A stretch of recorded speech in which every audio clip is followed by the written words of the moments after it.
ప్రసూతి కేంద్రం. కడుపుతో ఉన్న ఆడవాళ్ళు అక్కడికి వచ్చి ప్రసవం అవుతూ ఉంటారు.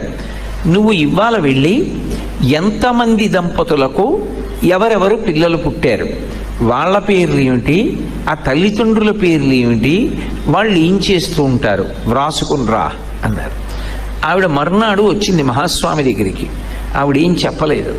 ఆయన కాళ్ళ మీద పడి నమస్కారం చేసింది. నాకు అర్థమైంది, గత జన్మలలో చేసుకున్న పాపపుణ్యములను అనుభవించడానికి భగవంతుడు ఈ శరీరాన్ని ఇచ్చినప్పుడే నిర్ణయం చేసేస్తాడు ఎవడెంత సుఖపడాలో ఎవడెంత బాధపడాలో.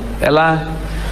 ప్రసూతి కేంద్రంలో ఒకడేమో ఎయిర్ కండిషన్డ్ రూమ్లో పుట్టాడు, ఒకడేమో జిల్లా కలెక్టర్ గారికి కొడుగ్గా పుట్టాడు, ఒకడేమో రిక్షా తొక్కుతున్నటువంటి ఒక కార్మికుడికి కొడుగ్గా పుట్టి కనీసంలో కనీసం ఒక ప్రత్యేకమైన గదిలో కూడా ఆవిడ ప్రసవం అవ్వలేక అందరితో పాటు ఒక హాల్లో పడుకునుంది.